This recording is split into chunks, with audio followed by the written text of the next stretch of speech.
Dear students, ये types of ratio analysis आप लोगों के लिए नया टॉपिक मैं स्टार्ट करा रही हूँ इस वीडियो में। सबसे पहले हम रेशो एनालिसिस के प्रकार के बारे में बात करेंगे। रेशो एनालिसिस 5 प्रकार के होते हैं। लिक्विडिटी रेशो, जिसमें आते हैं current ratio and quick ratio, profitability ratio, gross profit ratio, operating profit ratio, net profit ratio, return on capital employed, solvency ratio, डेब्ट equity ratio, interest coverage ratio आता है। टर्नओवर रेशो में आते हैं fixed assets turnover ratio, inventory turnover ratio, receivable turnover ratio, और earning ratio में आते हैं profit earning ratio and earning per share. इसके बाद हम अध्ययन करते हैं सबसे पहले करंट रेशो की। करंट रेशो के अंतर्गत हम ये देखते हैं कि किसी भी कंपनी के जो अल्पकालीन ऋण दायित्व हैं वो कितनी आसानी से वह कंपनी उसका भुगतान कर सकती है। और करंट रेशो में जो वर्तमान परिसंपत्तियां हैं उसमें वर्तमान देनदारियों का भाग दे करके हम करंट रेशो का पता कर सकते हैं। और ये दर्शाता है कि करंट रेशो की क्या स्थिति होनी चाहिए।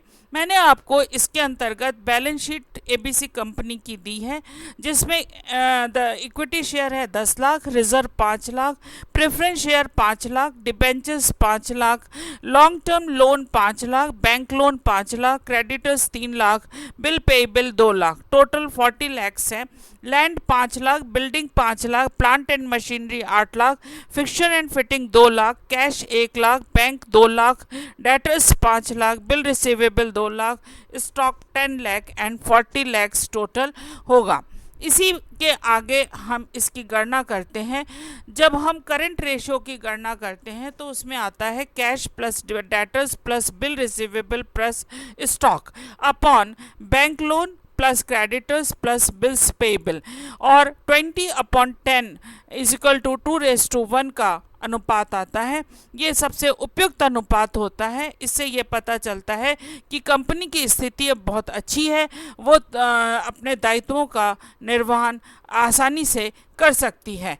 सेकंड है क्विक रेशो। क्विक रेशो का मतलब होता है जबकि आप तत्काल किसी उधार का भुगतान कर सकें, आधार पर अपनी वर्तमान देनदारियों का भुगतान कर सकें। क्विक रेशो में हम स्टॉक को माइनस कर देते हैं, क्योंकि स्टॉक को कैश में परिवर्तित होने में कुछ समय लगता है, इसलिए current assets minus stock upon current liabilities इसका सूत्र होता है। तो इसमें देखिए 10/10 इज इक्वल टू 1:1, अर्थात जल्दी से हम इसका भुगतान कर सकते हैं। इसके बाद नेक्स्ट आता है प्रॉफिटेबिलिटी रेशो, लाभप्रदता अनुपात।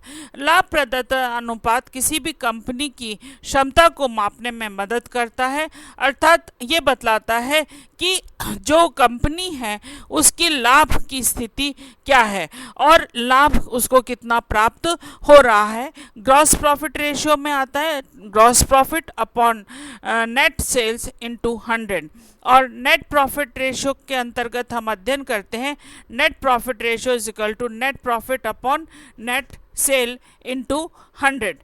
इसके बाद हम पढ़ते हैं ऑपरेटिंग अनुपात। किसी भी कंपनी को चलाने के लिए परिचालन रेशियो की गणना करना बहुत ही उपयोगी होता है, क्योंकि संगठन की सुदृढ़ता और वित्तीय क्षमता को पता लगाने के लिए ऑपरेटिंग रेशियो की आवश्यकता अधिक पड़ती है। परिचालन अनुपात परिचालन लागत अपॉन शुद्ध बिक्री इंटू 100 के द्वारा हम ज्ञात कर सकते हैं। Operating profit ratio. Operating profit ratio का अनुपात किसी संगठन की सुदृढ़ता, उसकी वित्तीय क्षमता को सभी अल्पकालिक और दीर्घकालिक ऋण दायित्वों को चुकाने के लिए किया जाता है। Operating profit ratio is equal to operating net profit before interest and tax upon net sale into 100।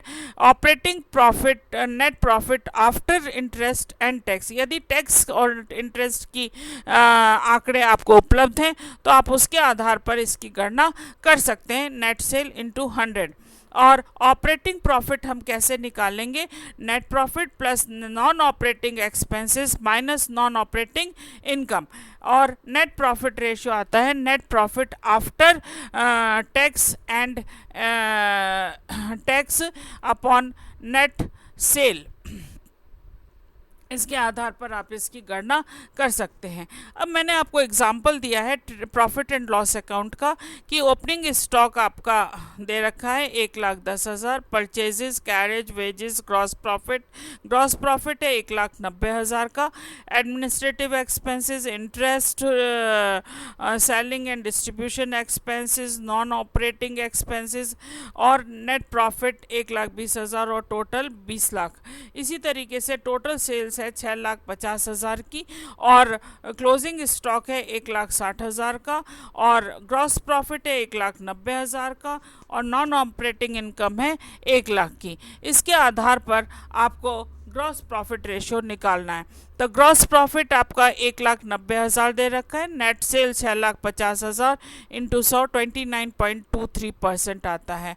Net operating profit ratio इसमें 1,17,000 अपॉन 6,50,000 नेट सेल्स है इंटू 100, और ये आता है 18%। नेट ऑपरेटिंग प्रॉफिट आप कैसे निकालेंगे? इसमें net profit plus non operating expenses 1,20,000 plus 7,000 minus 10,000 equal to 1,17,000 आपका नेट ऑपरेटिंग प्रॉफिट आ जाता है। Operating ratio, operating cost ratio के लिए operating cost upon sales. Operating cost कैसे निकालेंगे? Cost of good sold plus other operating expenses. Cost of good sold कैसे निकालेंगे? Opening stock, purchases, carriage, wages को जोड़ देंगे और उसमें से क्लोजिंग स्टॉक को माइनस कर देंगे, तो टोटल आ जाएगा 4,60,000। और ऑपरेटिंग एक्सपेंसेस कैसे निकालेंगे? Opening stock plus purchases plus carriage plus wages minus closing stock, तो ये आ जाएगा 73,000 रुपये।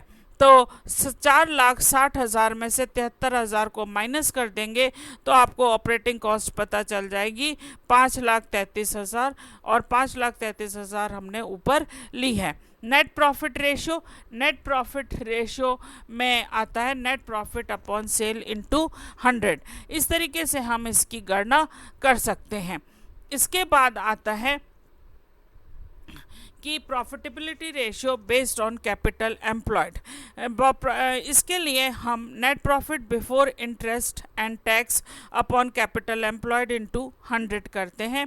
Return on proprietary fund, net profit after interest and tax upon proprietary fund into 100। और प्रोप्राइटरी फंड को हम कैसे निकालेंगे? Equity share capital, preference share, reserve and surplus minus miscellaneous expenses. अब मैं आपको एक एग्जांपल दे रही हूँ जिसमें आपको 3 चीज़ें निकालनी हैं: gross profit employed, gross capital employed, net capital employed and average capital employed.